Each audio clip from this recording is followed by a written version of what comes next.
രാത്രി അവിടെ അടിപൊളി വ്യൂ എന്ന് പറയുന്നത്. നിങ്ങളിത് കാണണം. നമ്മളെ നാട്ടിലൊന്നും കാണാത്തൊരു വ്യൂ ഇവിടെ വന്നാൽ കാണും.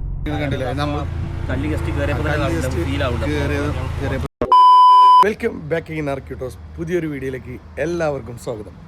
അപ്പോൾ ഇന്ന് ഒരു സ്പെഷ്യൽ വീഡിയോ. നിങ്ങൾ ക്യാപ്ഷനിലും തമ്മിലൊക്കെ കണ്ട പോലെ തന്നെ ഒമാനിൽ നമ്മൾ പോവുകയാണ്. അതും വണ്ടി എടുത്ത് ഏകദേശം ഒരു സലാലയിലേക്കാണ് പോകുന്നത്. 1300 കിലോമീറ്റർ സലാലയ്ക്കുണ്ട്. 1300-300-ലധികം കിലോമീറ്റർ സലാലിലേക്കുണ്ട്. നമ്മളെ വണ്ടിയിട്ടാണ് പോണത്. നമ്മളെ റെഡ് ഹോസിനായിട്ടാണ് പോണത്. വൈസ് ബ്രോണ്ട് തലയണൊക്കെ എടുത്തിട്ട് ഇതെങ്ങട്ടാ ഉറക്കില്ല എനിക്ക്. അപ്പോൾ ഞാൻ ഈ ഒരു വീഡിയോയിൽ നിങ്ങൾക്ക് എല്ലാവർക്കും ഉപകാരപ്പെടും. ഞങ്ങൾ ഇന്നിപ്പോൾ സമയം ഏകദേശം ഒരു 7 മണിയായി. 7 മണി ഞങ്ങൾ ഇവിടുന്ന് ഇറങ്ങും. കാരണം നമ്മൾ അറിയാലോ, അലൈൻ വഴി അതേപോലെ നിസ്വ, ആദം, സലാല എന്നീ റോഡിനാണ് പോകുന്നത്. കറക്റ്റ് ഞാൻ നിങ്ങൾക്ക് ഇതിൻ്റെ റൂട്ട് മാപ്പ്, അതേപോലെ തന്നെ ഇതിൽ എന്തൊക്കെ ഡോക്യുമെൻ്റ് വേണം, അതേപോലെ വണ്ടി കൊണ്ടുപോകുമ്പോൾ ഇൻഷുറൻസ് എവിടെ നിന്ന് എടുക്കുക, A to Z ഡീറ്റെയിൽസ് ഞാൻ നിങ്ങളെ ഈ ഒരു വീഡിയോയിൽ അറിയിക്കാം. പുതുതായിട്ട് വീഡിയോ കാണുന്നവരുണ്ടെങ്കിൽ സബ്സ്ക്രൈബ് ചെയ്ത് കൂടെ കൂടിക്കോ. എല്ലാ വീഡിയോസും സലാലത്ത് നമ്മൾ വരും. ഇപ്പോൾ ഞങ്ങൾ അല്ലയിലെത്തി. ഞങ്ങൾ അവിടുന്ന് പുറപ്പെട്ടത് ഒരു 7 മണി 7:15. ഇപ്പൊ സമയം എത്രയായി പൈസ? സമയം കറക്റ്റ് 10:05. കൂടെ ഐതിമ്പ്രോ ഒക്കെ ആക്റ്റീവായിട്ട് നിന്ന് അല്ലേ? ഐതിമ്പ്രോ എന്താ പറയല്ലേ? ഇങ്ങോട്ട് നമ്മളെവിടുക്കാ പോകുന്നത്? ഒമാനിക്ക് പോകുന്നത്. ഒമാനിലെവിടെ പോകുന്നത്? Very good very good. അപ്പോൾ ഗൈസ്, അപ്പോൾ നമ്മൾ അല്ലയിൽ എത്തിയിട്ടുണ്ട്. ആദ്യം തന്നെ ഇങ്ങോട്ട് പറയുകയാണെങ്കിൽ നമ്മൾ ഫസ്റ്റ് 2 ബോർഡർ അല്ല പൈസ, എങ്ങനെയാണ് 2 ബോർഡർ ഉണ്ട്. അതിൽ ഇവിടുത്തെ ഒരു ബോർഡർ ക്ലോസ് ചെയ്തിരിക്കണം. അപ്പോൾ ഞങ്ങളിപ്പോൾ അതിന് തൊട്ടടുത്തുള്ള ലുലു എന്നാണ് ഭക്ഷണം കഴിച്ച്, കുവൈത്താത്ത് ലുലു, അവിടുന്ന് ഭക്ഷണം കഴിച്ച് ഇനി പോകുന്നത് മസിയാദ് ബോർഡർ. അപ്പോൾ നിങ്ങൾ ദുബായിൽ നിന്ന് വരികയാണെങ്കിൽ അലൈൻ റൂട്ട്, ഏത് സലാലേക്ക് പോകാൻ ഏറ്റവും എളുപ്പമാണ്. 2 റൂട്ടുണ്ട്. അത്ത വഴി ഒമാനിക്ക് എത്താം, പക്ഷെ അത് മസ്കത്ത് ആ ഒരു ഭാഗത്തേക്ക് അതാണ് എളുപ്പം. അപ്പോൾ നമ്മൾ സലാല പോകാൻ ഉദ്ദേശിക്കുന്ന ആൾക്കാരെന്നുണ്ടെങ്കിൽ തീർച്ചയായിട്ടും ഈ ഒരു റൂട്ട് ചൂസ് ചെയ്യാം. അപ്പോൾ ഞങ്ങളങ്ങനെ അലയിൽ നിന്ന് പോകുന്ന മസിയാദ് ബോർഡറിലേക്കാണ്. പിന്നെ വേറൊരു കാര്യം, ഞാൻ ആദ്യമേ പറഞ്ഞ പോലെ തന്നെ എമിറേറ്റ്സ് ID മസ്റ്റാണ്. അത് വാലിഡിറ്റി വേണം. അതേപോലെ പാസ്പോർട്ട്, അതും വാലിഡിറ്റി 3 മാസത്തിലധികം വാലിഡിറ്റി വേണം. പിന്നെ അവിടെ പോയിട്ടാണ് ഓൺ അറൈവൽ വിസയാണ്. അത് ബോർഡറിൽ നിന്ന് അതിൻ്റെ പ്രൊസീജിയറും കാര്യങ്ങളും കഴിഞ്ഞതിന് ശേഷം അത് ഞാൻ പറഞ്ഞുതരാം. പിന്നെ ഏറ്റവും വലിയ കാര്യം എന്ന് പറഞ്ഞാൽ, നമ്മൾ ഒരു ദൂരയാത്ര പോകുമ്പോൾ നമ്മുടെ വണ്ടി കറക്റ്റ് ചെക്ക് ചെയ്യണം. ടയറ് കാര്യങ്ങൾ, അതേപോലെ തന്നെ എല്ലാ ടെസ്റ്റും കാര്യങ്ങളൊക്കെ കറക്റ്റ് ചെക്ക് ചെയ്തിട്ട് വേണം പോകാൻ. അപ്പോൾ നമുക്കൊന്നും പറയാൻ പറ്റില്ല അല്ലേ ഇതിനെ?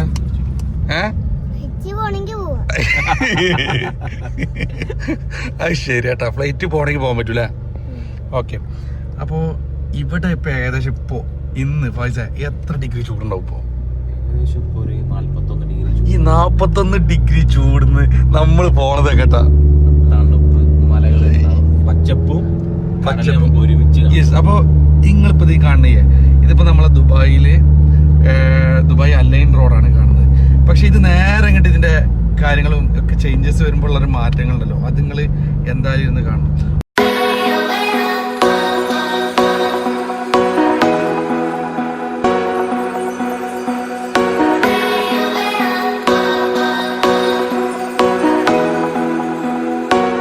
അങ്ങനെ നമ്മൾ ഇവിടെ മസിയാദ് ബോർഡറിന്റെ അടുത്തെത്തിക്കണേ. ഇനി ഏകദേശം 500 മീറ്റർ. അപ്പോൾ അതിന് മുന്നേ നമ്മൾ പെട്രോൾ അടിക്കണം. ഇപ്പോൾ അങ്ങോട്ട് പോവുകയാണെങ്കിൽ തന്നെ കാണുന്ന പമ്പെന്നൊക്കെ കയറിയിട്ട് പെട്രോൾ അടിച്ചോട്ടിട്ടാ. കാരണം എന്താ വെച്ചാൽ ഇവിടുന്ന് വിട്ട് കഴിഞ്ഞാൽ കുറേ ആണ്ട് പോയി കഴിഞ്ഞാൽ പിന്നെ പമ്പുകളൊക്കെ വളരെ ചുരുക്കമാവും. അപ്പോൾ നമ്മൾ ഈ ബോർഡറിൽ നിന്ന് നമ്മളിവിടുന്ന് ഫുൾ ടാങ്ക് അടിക്കും. അത് കഴിഞ്ഞിട്ട് ഇനി എവിടെയാണോ അവിടുന്ന് അടിക്കും അല്ലേ ഐഡിയ? അപ്പൊ പെട്രോൾ ഉണ്ടല്ലേ? ഓക്കെ, അടിക്കണോ? ഇതാണ് നമ്മൾ ഈ കാണുന്ന ബോർഡർ, മസിയാദ് ബോർഡർ കേട്ടോ. ഇവിടെ പോലീസ് സ്റ്റേഷൻ ഉണ്ട്. മസിയാദ് പോലീസ് സ്റ്റേഷൻ ഇപ്പുറത്തെ സൈഡിലുണ്ട്. അതേപോലെ തന്നെ ബോർഡർ ഇതാ ഇവിടെയാണ്. നമുക്ക് ഇവിടുന്നാണ് ഒമാനിക്കുള്ള എൻട്രൻസ്. അപ്പോൾ ഇതിനെ നമ്മൾ ഇവിടുന്ന് എൻ്റർ ആയി കഴിഞ്ഞാൽ ബൈ ബൈ ദുബായ് അല്ലേ? ഓക്കെ. അപ്പോൾ ഇവിടുത്തെ പ്രൊസീജിയറും കാര്യങ്ങളും എന്തൊക്കെയാണെന്നുള്ളത് നമുക്ക് നോക്കട്ടെ. അങ്ങനെ ഒമാൻ ബോർഡർ നമ്മൾ കടന്ന്, അതായത് ഒമാന്റെ സീല് പാസ്പോർട്ടിൽ കിട്ടി. അപ്പോൾ കുറച്ച് കാര്യങ്ങളുണ്ട്. അതായത് ഇനി നമ്മൾ ഇവിടെ കുടിക്കാൻ മാതിരി ഇനി പുതിയ ആൾക്കാർ വരുമ്പോൾ പെടണ്ട. കാരണം ഞങ്ങളൊരു ഏകദേശം 1 ഹവറിനടുത്തില്ലേ പൈസ, 1 ഹവറിനടുത്ത് ഇവിടെ. അത് നമുക്ക് അറിയാത്തതുകൊണ്ടാണ്. അപ്പോൾ അത് ഞാൻ നിങ്ങൾക്ക് പറഞ്ഞുതരാം എന്താ സംഭവം എന്നുള്ളത്. ഫസ്റ്റ് തന്നെ ബോർഡർ നമ്മൾ ഇത് ചെയ്യുമ്പോൾ കിടക്കണം, ദുബായ് എക്സിറ്റ് കിടക്കുമ്പോൾ അവർ സീല് വെച്ച് തരും, ദുബായ് എക്സിറ്റിൻ്റെ സീല് വെച്ച് തരും. അതിനുശേഷം അവരൊരു എന്താ പറയുക, ഒരു വിസൻ്റെ മറ്റേ വിസ അടിച്ചതിൻ്റെ സ്ലിപ്പ് തരും. 120 ദിറംസ് ഏകദേശം ആ വിസ അടിച്ചതിന് 4 ആൾക്കുള്ളത് അല്ലേ, 4 ആൾക്കുള്ളത് 120 ദിറംസ്. ഈ 120 ദിറംസിൻ്റെ ആ ഒരു സ്ലിപ്പ് നമ്മളൊരു വേറൊരു കൗണ്ടറിൽ പോകും, ആ സ്ലിപ്പ് ഒരു മേടിച്ച് വെക്കും. പിന്നെ നമ്മൾ ചെയ്യേണ്ട കാര്യം, നമ്മൾ റൈറ്റ് സൈഡിൽ കറക്റ്റ് നിങ്ങൾ ശ്രദ്ധിച്ചോളി, വരുന്ന ആൾക്കാർ, പുതുതായിട്ട് വരുന്ന ആൾക്കാർ റൈറ്റ് സൈഡിൽ നമ്മളെ വണ്ടിൻ്റെ ട്രാവലിംഗ് ഇൻഷുറൻസ്, വണ്ടിൻ്റെ ഇൻഷുറൻസ് എടുക്കേണ്ട ഒരു കാര്യമുണ്ട്. അത് ആദ്യം ചെയ്യണം. ആ അത് ഇൻഷുറൻസ് നമ്മൾക്ക് ഇപ്പം എന്താ പറയുക എടുക്കണം എന്ന് അറിയാം, പക്ഷെ ഇത് ഇവിടെയാണോ സ്ഥലം എന്നുള്ള ഒരു ചെറിയ കൺഫ്യൂഷൻ ഉണ്ടായിരുന്നില്ല. അപ്പോൾ ഇവിടുന്ന് ഇൻഷുറൻസ് എടുക്കുക, 10 ദിവസത്തിൻ്റെ ഇൻഷുറൻസ്. പിന്നെ എടുക്കുകയാണെങ്കിൽ 10 ദിവസത്തിനാണെങ്കിൽ 10 ദിവസത്തിന് എടുക്കുക. അതല്ല 1 മാസത്തിനാണെങ്കിൽ 1 മാസത്തിന് എടുക്കുക. നമ്മൾ 1 മാസത്തിനാണ് എടുക്കുന്നത്. അതായത് 10 ദിവസത്തിന് 170 ദിറംസ്, ഒരു മാസത്തിനാണെങ്കിൽ 230 ദിറംസ്, ചെറിയ മാറ്റമുള്ളൂ. അത് നിങ്ങൾക്ക് കാർഡായിട്ടും ആക്സെപ്റ്റ് ചെയ്യും. നിങ്ങളെ ക്രെഡിറ്റ് കാർഡ് ആയാലും ദുബായിന്റെ കാർഡ് ആക്സെപ്റ്റ് ചെയ്യും. ഒമാൻ റിയാൽ ആണെങ്കിൽ അങ്ങനെയും ചെയ്യാം. ആ എന്ത് ഇത് വാൾട്ട് അവിടെ ഒമാനി ഉണ്ടായിരുന്നു, ഒമാനി പറഞ്ഞ് പിന്നെ ക്യാഷ് എടുക്കുള്ളൂ എന്ന് പറഞ്ഞ്. അപ്പൊ നമ്മള് കാർഡ് സമ്മതിച്ചില്ല, അവര് പറഞ്ഞ് ക്യാഷ് ആണ് സംഭവം, നമുക്കറിയില്ല. അതായത് ഇവർക്ക് ഒമാൻ റിയാല് മൂല്യം കൂടുതലാണ്, പക്ഷെ ഇവർക്ക് ദിറംസ് കിട്ടിയാലാണ് കാര്യമുള്ളത്. എന്താ പറയാനുള്ളത് അതാണ്. അപ്പോൾ ഇവർക്ക് ഓൾമോസ്റ്റ് ആൾക്കാരൊക്കെ ഇവിടുന്ന് മാക്സിമം റിയാലാക്കിയിട്ട് കൊണ്ടുവരാൻ നോക്കുക. നമുക്ക് എല്ലാ സ്ഥലത്തും ഇപ്പോൾ കാർഡ് ആക്സെപ്റ്റ് ചെയ്യും, ക്രെഡിറ്റ് കാർഡൊക്കെ ആക്സെപ്റ്റ് ചെയ്യും. പക്ഷേ നമ്മൾ ചില മാർക്കറ്റുകൾ, സൂക്കുകളിലൊക്കെ റിയാല് മാത്രമേ എടുക്കുള്ളൂ. അപ്പോൾ അവിടെ നിന്ന് ഒരു 500 ദിറംസ് റിയാലാക്കിയിട്ട് വെച്ചാൽ മതി, കയ്യിൽ വെച്ചാൽ മതി. അപ്പോൾ എന്തായാലും ഞങ്ങൾ അങ്ങനെ ബോർഡർ ക്രോസ് ചെയ്ത് ഇതാ ഒമാനിലേക്കുള്ള യാത്രയിലാണ്. ഇപ്പോൾ നമ്മളിപ്പോ ഒമാനിലെത്തി അല്ലേ? ഇതിനാ എവിടെ എത്തി? ഒമാനിലെത്തി. ഇതിന്റെ വ്ളോഗ് എപ്പോഴാ വരിക? ഓരോ തിരക്കിലാട്ടാ. അപ്പൊ ഇതാണ് നമ്മളെ ഒമാനോട് വലിയ മാറ്റങ്ങൾ പൈസ എനിക്ക് ഫീൽ ചെയ്യുന്നുണ്ടോ? വലിയ മാറ്റം. റോഡിന്റെ കളറൊക്കെ മാറി, റോഡിന്റെ കളറ് നോക്കുക. ഇവിടെ പിന്നെ റോഡിന്റെ കളറും ഇപ്പൊ ഈ സൈഡിലൊക്കെ നോക്കാം, കുന്നും മലയും ഇതൊക്കെ. അപ്പോ ഞങ്ങളിതാ ഇവിടേക്ക് ഒമാനിലേക്ക് പോയിക്കൊണ്ടിരിക്കുന്നത്. ഇനിയിപ്പോ അടുത്ത ലൊക്കേഷൻ ഇത് എവിടെ? നിസ്കാരം കഴിഞ്ഞിട്ട് പോകണം. 121 കിലോമീറ്റർ. ഇത് എവിടെക്കാന്ന് പറയും? ഇബ്രി എന്ന് പറഞ്ഞ സ്ഥലത്തേക്കാം. അപ്പൊ നമ്മള് അലയിന്ന് മറ്റേ മസിയാദ് ബോർഡർ, അത് കഴിഞ്ഞിട്ട് ഇബ്രിക്ക് ഞങ്ങള് യാത്ര ചെയ്യണം. സോ ഗൈസ് കൂടെ ഉണ്ടാവണം അല്ല, ഇത് പറഞ്ഞ മാതിരി ഫോളോ ചെയ്ത് കൂടെ കൂടിക്കോളി. ഇപ്പോ അവിടുന്ന് ഒരു പള്ളി കണ്ടപ്പോൾ നിർത്തി. ഇവിടെ ജുമാ നിസ്കാരം ഉണ്ടായിരുന്നു. ഇത് ഏതാ സ്ഥലം എന്ന് പറയുന്നത്? സുനൈന സ്ഥലത്തിന്റെ പേര്. അപ്പോൾ ഞങ്ങളിവിടെ പള്ളിയിൽ നിസ്കരിക്കാൻ കയറി. ഇവിടെ വേറൊരു കാര്യം എന്താ വെച്ചാൽ, ഞങ്ങൾ ആദ്യമായിട്ട് വരുന്നവർ വെള്ളിയാഴ്ച ആണെങ്കിൽ പ്രത്യേകിച്ചിട്ട് ഒരു കാര്യം, നമ്മൾ ഇവിടെ ആ ബോർഡർ കഴിഞ്ഞാൽ നമ്മൾ ഇങ്ങോട്ട് വരുന്ന സമയത്ത് പള്ളി അവിടെ നിന്ന് ഒരു 10-25 കിലോമീറ്റർ ഉണ്ടാവും അല്ലേ? 25 കിലോമീറ്റർ അല്ല, 10-25 മിനിറ്റ് റണ്ണിങ് ഉണ്ടാവും. അപ്പോൾ എന്നിട്ടൊരു പള്ളി കിട്ടി. ഈ പള്ളിയിൽ നമുക്ക് ഒന്നെടുക്കണമെങ്കിൽ കുറച്ച് ദൂരം പോകണം, നടക്കാണ്ട്. കാരണം എന്താ വെച്ചാൽ ഇവിടുത്തെ ഏരിയ ഇപ്പൊ ഒമാനെന്ന് കേൾക്കുമ്പോൾ തന്നെ അറിയാം, ചിലവ് കുറഞ്ഞൊരു നാടാണ്, ഇങ്ങനെയുള്ളൊരു ഏരിയയാണ്. അപ്പോൾ അതുകൊണ്ട് തന്നെ നമ്മൾ ഒന്നെടുക്കാൻ കുറച്ച് അങ്ങോട്ട് നടന്നു പോയി. ഇതിന് ഞങ്ങൾ അവിടുന്ന് എമിഗ്രേഷൻ്റെ അവിടുന്ന് പരിചയപ്പെട്ട കുറച്ച് മലയാളീസ് ഉണ്ടായിരുന്നു, അവരതിൻ്റെ ഉള്ളിലുണ്ടായിരുന്നു, അവരെ ഞങ്ങൾ കണ്ട്. അപ്പോൾ ഇതാണ് റോഡ് കേട്ടോ, നമ്മളെ നിസ്വേക്കുള്ള റോഡ്. നമ്മൾ പറഞ്ഞല്ലോ, നമ്മളടുത്ത ഇബ്രീക്കാണ് പോണത്. ഇബ്രീക്കുള്ള ലൊക്കേഷനിലേക്കുള്ള റോഡ് ഇതാണ്. റോഡ് നോക്കാം, മരുഭൂമി. ഈ പോണോടത്തൊന്നും പെട്രോൾ പമ്പോ കാര്യങ്ങളോ ഒന്നുമില്ല. ഇവിടുന്ന് അങ്ങോട്ട് വിട്ട് കഴിഞ്ഞാൽ പള്ളി കാര്യങ്ങളൊക്കെ ഉണ്ട്. നമ്മൾ ഫസ്റ്റ് കാണുന്ന പള്ളി തന്നെ നിർത്തി. ഏകദേശം നമ്മുടെ ദുബായ് റോഡിലൊക്കെ റൂട്ട് പോണൊരു ഫീലാണ്. അതെ. വേറൊരു കാര്യം എന്താന്ന് വെച്ച് കഴിഞ്ഞാൽ, ഗ്രോസറി കാര്യങ്ങളൊക്കെ ഇപ്പം നിങ്ങൾ ഈ കാണണില്ലേ, ചെറിയ ചെറിയ ടൗണുകൾ. അതായത് നമ്മളിപ്പോൾ ദുബായിൽ നിങ്ങോട്ട് വരുമ്പോൾ ആ ഒരു ഫീൽ നിങ്ങൾക്ക് നല്ലോണം മനസ്സിലാവും. ഇതേപോലെ ചെറിയ ചെറിയ ഗ്രോസറീസ് കാര്യങ്ങളൊക്കെ ഉള്ളു. അപ്പോൾ അതുകൊണ്ട് തന്നെ നമ്മൾ ഫുഡ് ഐറ്റംസ് കാര്യങ്ങൾ സ്റ്റോറേജൊക്കെ നമ്മൾ അത്യാവശ്യത്തിന് നമ്മൾ കരുതിയിട്ടുണ്ട്. അപ്പോൾ അങ്ങനെയുള്ള കാര്യങ്ങൾ ഇപ്പോൾ നിങ്ങൾ ആദ്യമായിട്ട് വരുന്നവരുണ്ടെങ്കിൽ അതും ശ്രദ്ധിക്കുക. പിന്നെ ഇതൊരു എക്സ്പീരിയൻസ് ആണ്. റോഡ് വഴി സലാല പോകാന്ന് പറഞ്ഞത് ഭയങ്കര എക്സ്പീരിയൻസ് ആണ്. അല്ലേ ഐതിക്കുട്ട? ഓക്കെ അല്ലേ ഐതിക്കുട്ടൻ? ഓക്കെ അല്ലേ? അങ്ങനെ ഏകദേശം നമ്മളിത് 13 മിനിറ്റ് അല്ലേ ഇബ്രി എന്ന് പറഞ്ഞ സ്ഥലത്താണ് ഇബ്രി സ്റ്റാർട്ട് ചെയ്ത്. ഏകദേശം നമുക്ക് ആ ഒരു എന്താ പറയാ ഒമാന്റെ ആ ഒരു ഗതി ബോർഡറൊക്കെ മാറിയിട്ടുള്ള ഒരു ഫീല് ഈ റോഡ് ഇതൊക്കെ കിട്ടുന്നുണ്ട്. പക്ഷെ എന്തെന്നെ ആയിക്കോട്ടെ, നമ്മൾ വേറൊരു കാര്യം എന്ന് പറഞ്ഞു കഴിഞ്ഞാൽ നമ്മളിങ്ങനെ നമ്മൾ അങ്ങാടികൾ, അതായത് ഇപ്പോൾ ജംഗ്ഷൻസ് വളരെ കുറവാണ്, ചെറിയ ചെറിയ സ്ഥലങ്ങളാണ് ഇവിടെയൊക്കെ ഉള്ളത്. ഇബ്രിയിലായാലും ഇവിടുന്ന് ഇതുവരെ 120 സ്പീഡ്, ഇപ്പോൾ 100 നമ്മൾ സ്റ്റാർട്ട് ചെയ്തിട്ടുണ്ട്. പിന്നെ വേറൊരു കാര്യം കേട്ടോ, ഇപ്പോൾ നമുക്ക് സിമ്മ് നമ്മളെ ഫ്രണ്ട് തന്നാണ് സിം കാർഡ്. അപ്പോൾ നിങ്ങൾ ഒമാൻ ബോർഡറിൽ കയറുന്നതിന് മുന്നേ സിമ്മ് കയറുന്ന സമയത്ത് തന്നെ ഏതെങ്കിലും മൊബൈൽ ഷോപ്പിൽ നിന്ന് സിമ്മ് അറേഞ്ച് ആക്കാൻ നോക്കുക. അതേപോലെ തന്നെ ഡാറ്റ അൺലിമിറ്റഡ് കയറ്റുക. കാരണം എന്താ വെച്ചാൽ പിന്നെ അങ്ങോട്ട് ഷോപ്പുകളൊക്കെ കുറവാകും. അതുകൊണ്ട് തന്നെ മൊബൈൽ ഡാറ്റ അൺലിമിറ്റഡോ അല്ലെങ്കിൽ അത്യാവശ്യം കുറച്ച് നമുക്ക് യൂസ് ചെയ്യാൻ പറ്റും. കാരണം ഗൂഗിൾ മാപ്പൊക്കെ വർക്ക് ചെയ്യണ്ടേ, അല്ലെങ്കിൽ പെട്ടുപോലെ മക്കളെ. ഇപ്പൊ ഏകദേശം നമ്മളെ നാട്ടിൻ പുറത്ത് ടച്ച് ആയിട്ടുണ്ട്. ഏതാ റോഡ് എന്ന് പറഞ്ഞു കഴിഞ്ഞാൽ പൊന്നാനി റോഡ്. എനിക്ക് കറക്റ്റ് തോന്നുന്നത് അല്ല, അങ്ങനെയല്ല ഞാൻ പറഞ്ഞതെന്ന് വെച്ചാൽ റോഡിന്റെ ഒരു മാറ്റങ്ങൾ നോക്കിയാൽ അത് എല്ലതും നമ്മളെല്ലതും എക്സ്പെക്ട് ചെയ്ത് വരുന്നത്. എല്ലതും ചിലപ്പം എന്താ പറയാ പല വഴികളുണ്ടാവും, അത് എക്സ്പെക്ട് ചെയ്ത് വരിക. കാരണം ഇവര് വേസ്റ്റ് ഡംപ് ചെയ്താണല്ലോ. നിങ്ങൾ ആർക്കെങ്കിലും അറിയുന്നുണ്ടെങ്കിൽ കമന്റ് ചെയ്യട്ടാ, പറഞ്ഞതാണ് ഇപ്പൊ. അതല്ല പക്ഷെ നമ്മളിപ്പോ നമ്മളിപ്പോ ഇപ്പൊ ഈ ഒരു റോഡ് ഞങ്ങൾക്ക് മനസ്സിലായല്ലോ. നമ്മളത് അമ്പൊക്കെ ചാടി നാട്ടിൻപുറത്തെ ഒരു ഐബില് കർമ്മ റോട്ടിന് പൊന്നാനി ആ വൈക്കൂടി പോവാണ് വീടൊക്കെ നോക്കാം. ഇവിടെ ഞാനിപ്പോഴും ചിന്തിക്കണത് എന്താ അറിയോ, ഇവിടെ ഉള്ള ആൾക്കാർക്ക് ഈ ഒരു ഗ്രോസറി, ഇവിടെ ലുലുണ്ട്, നമ്മൾ വരുമ്പോ കണ്ടു ഒരു മാളുണ്ട്, ഇബ്രി മാളുണ്ട്. അതല്ലാതെ നോക്കാം വേറെ ഒരു ആക്സസും ഇല്ല കേട്ടോ. ഇതാണ് ഇബ്രിത്തെ ഒരു ചെറിയ ജംഗ്ഷന്. ഞാൻ നിങ്ങളോട് നേരത്തെ പറഞ്ഞ പോലെ തന്നെ ഇപ്പൊ ഈ ഒരു സമയത്ത് ഹോസ്പിറ്റൽ ഇതാ അടിപൊളി. പിന്നെ ഇതാണ് ഇബ്രി ടൗൺ കേട്ടോ. എവിടെ ഹൈപ്പർ മാർക്കറ്റ് ഇപ്പുറത്തെ സൈഡിലുണ്ട്. ഇവിടെ ഈ റോട്ടില് നമുക്ക് ഇബ്രിയില് അല്ലേ ഒരു റെസ്റ്റോറൻറ്റ് ഉണ്ട്. അപ്പൊ നമുക്ക് അവിടെ കയറിയിട്ട് ഫുഡ് അടിക്കാം. എന്താ പൈസ ഒക്കെ വിഷന്നിങ്ങനെ കണ്ണാണ്. ഇനി വണ്ടി ഓടിക്കൂലെന്ന് പറഞ്ഞു. ഓഞ്ഞ് വണ്ടി ഓടിക്കൂലെന്ന്. എന്താണ് അവസ്ഥ, ഫുഡും കാര്യങ്ങളൊക്കെ? അടിപൊളിയാണ്. ഇവിടെ ഞാൻ പറഞ്ഞില്ല ഇബ്രിയില് വന്നപ്പോ ഈ ഒരു ഹോട്ടൽ കണ്ടപ്പോ തന്നെ മലയാളി ഹോട്ടൽ തന്നെയാണ്. പൈസ കണ്ട പാടില്ല ചേട്ടാ മലയാളി ഹോട്ടൽ. മലയാളത്തിൽ ഏതെങ്കിലും ചേട്ടാ ഒന്നുമില്ല. കയറി ഫുഡ് ബിരിയാണിയാണ് ഉള്ളത്. അത് നല്ല അടിപൊളി ബിരിയാണി കേട്ടോ. അങ്ങനെ ഞങ്ങൾ ഫുഡൊക്കെ കഴിച്ച് എന്താ പാട് ഫുഡ് പൈസ ഉഷാറല്ല? ഫുഡൊക്കെ അടിപൊളിയല്ലേ? സെറ്റ് ഇതാ. അപ്പൊ ഇനി നമുക്ക് വോഡോഫോൺ. അപ്പൊ നമ്മള് സിമ്മ് ഞാൻ നേരത്തെ പറഞ്ഞില്ലേ സിമ്മ് എന്നുള്ള. അപ്പൊ റീചാർജ് ചെയ്യാന്നുണ്ടെങ്കിൽ ഇവിടെ നിന്ന് റീചാർജ് ചെയ്യാം. ഇവിടെ ഈ വോഡോഫോൺ സിമ്മ് നമ്മളെ ഇന്ത്യയിൽ പൈസ എന്താ പറയാനുള്ളത്?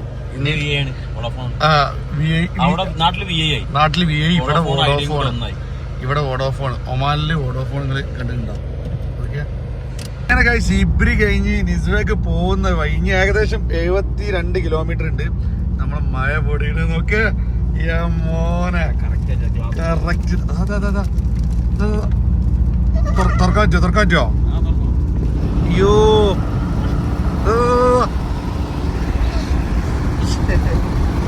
അടിപൊളി അടിപൊളി. അപ്പൊ മഴ പൊടിയുന്നുണ്ട് കേട്ടാ. നോക്കാം നിസ്വയ്ക്ക് പോകുന്ന റൂട്ടാണ്. അങ്ങനെ നമ്മളെ സലാലേക്ക് പോകുന്ന വഴിയിൽ മഴ പൊഴിയും. എന്താ പാട്ടെന്താ? പുതുമഴയാ. അതുകൊണ്ടേ ഉറക്കനെ പാട്. അപ്പോ മഴ കണ്ട് നമ്മള് നിസ്വയ്ക്ക് പോണ വഴി പെട്രോൾ പമ്പില് കേട്ടി. നമ്മള് ലാസ്റ്റ് അടിച്ചത് എവിടെ നിന്ന്? അലൈൻ ബോർഡർ തന്നെ അല്ല അടിച്ചത്. അലൈൻ ബോർഡർ നിന്നാണ് നമ്മള് എണ്ണ അടിച്ചത്. ഹാഫ് ടാങ്കിന്റെ അടുത്തുണ്ടല്ല, പുറത്ത് ഉണ്ട്. ഇവിടുത്തെ റേറ്റ് എത്രയാന്നുള്ളത് നോക്കട്ടെ. നമ്മള് ഇവിടുത്തെ ഒമാനില് റേറ്റ് കുറവെന്നാ പറഞ്ഞത്.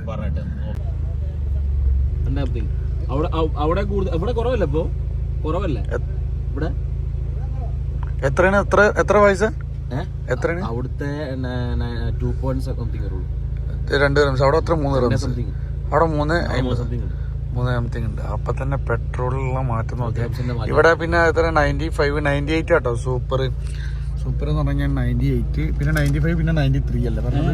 91, 95, 98. 91, 95, 98. അവിടെ നമ്മള് സ്പെഷ്യല് അല്ല ലോസ്റ്റ് ഈ എക്കണോമിയാ അങ്ങനൊന്നുണ്ട്. അവിടെ 3 ഐറ്റം ഉണ്ട്. 3 ഐറ്റം ഉണ്ട്. നമുക്കറിയാം. അതെ പിന്നെ വേറെ അതെ. അപ്പൊ അതേപോലെ തന്നെ ഇവിടെ നമ്പർ വൈസിലാണ് നമ്മളിവിടെ അടിച്ചത് 95. അപ്പൊ റേറ്റിന്റെ മാറ്റം നോക്കാം. അതാണ് ഇവിടുത്തെ പെട്രോളിലുള്ള വിലയിലുള്ള മാറ്റം. അങ്ങനെ നിസ്വ ടൗണിൽ എത്തി. ഓക്കെ, നിസ്വ ടൗൺ നമ്മളെ ഇബ്രീനെക്കാട്ടിയും ഒന്നും കൂടി ഒരു അടിപൊളി ടൗൺ തന്നെയാണ്. ഈ റൈറ്റ് സൈഡിലുള്ള വ്യൂ ഒരു രക്ഷയില്ല, അടിപൊളിയാണ്. നോക്കാം, എല്ലാ ഷോപ്പിങ്ങും കാര്യങ്ങളും എല്ലാ സംഭവങ്ങളും ഉണ്ട്. ഇത് അത്യാവശ്യം കുഴപ്പമില്ലാത്തൊരു ടൗൺ ആട്ടോ നിസ്വ ടൗണ്. അപ്പോൾ നമ്മളെ അവിടുന്ന് ഇപ്പോൾ ഈ ലൊക്കേഷൻ ഏകദേശം ഇപ്പോൾ ഒരു 400 സംതിങ് കിലോമീറ്റർ ഞങ്ങളിപ്പോൾ ഓടി. ഇത് നോക്കാം, ഒരുപാട് വണ്ടികൾ ഈ ഖത്തറിന്ന് സൗദിന്ന് ഒരുപാട് വണ്ടികൾ നമ്മളിപ്പോൾ കണ്ടിട്ട് റോഡിൽ. ഒരുപാട് ആൾക്കാർ ഇതേപോലെ ഇപ്പോൾ ഈ ഒരു സീസൺ ടൈമിൽ ഇവിടെ ഒമാനിൽ എത്തുന്നുണ്ട്. നോക്കിയേ, സ്റ്റാർട്ടാണ്. അതിനിടയ്ക്ക് നമുക്ക് ചെറുതായിട്ടൊരു മഴ കിട്ടിയിട്ട, പക്ഷെ ഇനി അങ്ങോട്ട് പോകും തോറും ക്ലൈമറ്റ് മാറിക്കൊണ്ടിരിക്കുകയാണ്. വലിയ കുഴപ്പമൊന്നുമില്ല. അപ്പോൾ ആ ഒരു ഉള്ള ചൂടൊക്കെ കുറച്ച് കുറഞ്ഞിട്ടുണ്ട് കേട്ടോ. നമ്മള് നിസ്വ സിറ്റിയിലെ ഒരു ഹോട്ടൽ റൂം എടുത്തില്ല. ഇതിനെ ഏതാണ് ഹോട്ടല്? സഫാരി ഹോട്ടല് അല്ലേ? ഇവിടെ വളരെ റേറ്റ് കുറവാണെന്നാണ് പറഞ്ഞത് ഇവര്. അപ്പോൾ അതിൻ്റെ അകത്ത് പോയിട്ട് അതിൻ്റെ ഉള്ളിൽ എന്തൊക്കെയാണ് അതിൻ്റെ റൂമിൻ്റെ കാര്യങ്ങളും ഫെസിലിറ്റീസും കാര്യങ്ങളൊക്കെ ഞങ്ങൾ കാണിച്ചു തരാം. അപ്പോൾ സഫാരി ഹോട്ടൽ നിസ്വയിൽ ഞങ്ങൾ റൂം എടുത്ത്. ഇവിടുന്ന് ഒരു 9 മണിക്കൂറുണ്ട് സലാലേക്ക്. റൂം കാണുകയാണെങ്കിൽ തന്നെ പൈസ റൂമിൻ്റെ ആംബിയൻസ് കാര്യം ഇതേപോലത്തെ റൂം തന്നെയാണ് നമ്മളെ കപ്പിൾസ് റൂം കിട്ടിയുള്ളത്. അതായത് ഒരു അടിപൊളി സിംഗിൾ കുഞ്ഞു റൂം. നിസ്വ ടൗൺ കണ്ട് കാണാൻ പറ്റൂടാ. ഇത് കണ്ടോ, ഇവിടുന്ന് റൂമിൽ നിന്നുള്ള പുറത്തേക്ക് നോക്കുമ്പോഴുള്ള ആംബിയൻസ്. സോ റൂം ഇതാണ്. ബഡ്ജറ്റ് ഫ്രണ്ട്ലി ആണോ ചോദിച്ചു കഴിഞ്ഞാൽ ബഡ്ജറ്റ് ഫ്രണ്ട്ലി ആണ്. ഏകദേശം ഒരു 14 റിയാൽ ഇവിടുത്തെ ഒമാൻ റിയാൽ വരും. ഇത് നോക്കെ, ടോയ്ലറ്റ് കാര്യങ്ങളൊക്കെ അടിപൊളിയാണ്. ആ ഇത് കുട്ടനീറ്റാ റൂം ഇഷ്ടമായി, എനിക്ക് ഇഷ്ടമായി. അപ്പോൾ ഞാൻ ഇങ്ങോട്ട് പറയാനുള്ളത് വെച്ച് കഴിഞ്ഞാൽ ഇവിടെ റൂം പലതരത്തിലുള്ള റൂമുണ്ട്. 50 റിയാലിൻ്റെ റൂമുണ്ട്, 14 റിയാലിൻ്റെ റൂമുണ്ട്. പക്ഷേ നമുക്കിപ്പോൾ ഇത് ഓക്കെയാണ്, AC ആണ്, റൂം കാര്യങ്ങളൊക്കെ എല്ലാം കൊണ്ടും ഓക്കെയാണ്. ഞങ്ങൾ നിസ്വ ടൗണിൽ നിന്ന് ഞങ്ങൾ പോകുന്നത് എവിടേക്കാണ്? വാദി ദർബാർ. അങ്ങനല്ല, വാദിയിലേക്കാണ് പോകുന്നത്. രാത്രി അവിടെ അടിപൊളി വ്യൂ എന്ന് പറയുന്നത്. നിങ്ങളിത് കാണണം. നമ്മളെ നാട്ടിലൊന്നും കാണാത്തൊരു വ്യൂ ഇവിടെ വന്നാൽ കാണും, ഞാൻ ഗ്യാരണ്ടിയാണ്. കാരണം അത് മുണ്ടരുത്, പള്ളിക്കുളത്തിനെ പറ്റി ഇവിടെ സംസാരിക്കരുത്. അപ്പോൾ നിങ്ങൾ വിസിറ്റ് ചെയ്യേണ്ട ഒരു സ്ഥലമാണ് ഈ ഒരു വാദി. ഇവിടുന്ന് നിസ്വെന്നൊരു ഏകദേശം ഒരു 31 മിനിറ്റിൻ്റെ ഓട്ടമുണ്ട്. അവിടെ തന്നെ ജിന്നിൻ്റെ സ്ഥലമുണ്ട്. ജിന്ന് കയറുന്നത് എങ്ങനെയാണ് കാണിച്ചിരുന്നത് വീഡിയോയിൽ. ജിന്ന് കയറുന്നത് ഒന്നും പറയാൻ പറ്റില്ല. അതിൻ്റെ ഈ ഒരു വ്യൂ നോക്കാൻ നിങ്ങൾ വേറെ ലെവല്.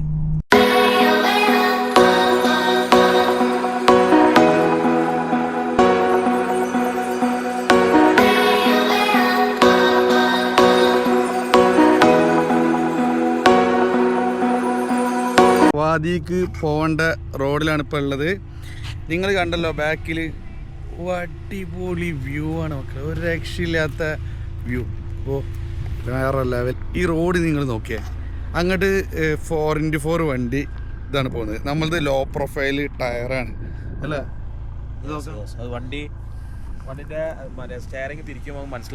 അതെ, വണ്ടികൾ പോകുന്നുണ്ട്, അവിടെ വണ്ടികൾ പോകുന്നുണ്ട്. ഇത് നോക്കുകയാണ്, ഈ ഒരു വ്യൂ നോക്കാം. ഇതിപ്പോൾ നമ്മൾ വാദിക്ക് പോകുന്ന റോഡാണ്.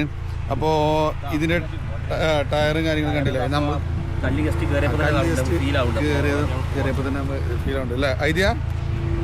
അപ്പോൾ നമുക്ക് ഇവിടെ വേറൊരു കാര്യം എന്ന് പറഞ്ഞു കഴിഞ്ഞാൽ, ഒമാനിലേക്ക് ഇവിടെ ചില ഏരിയയിലേക്ക് 4x4 വണ്ടികൾ മാത്രമേ പോകലുള്ളൂ.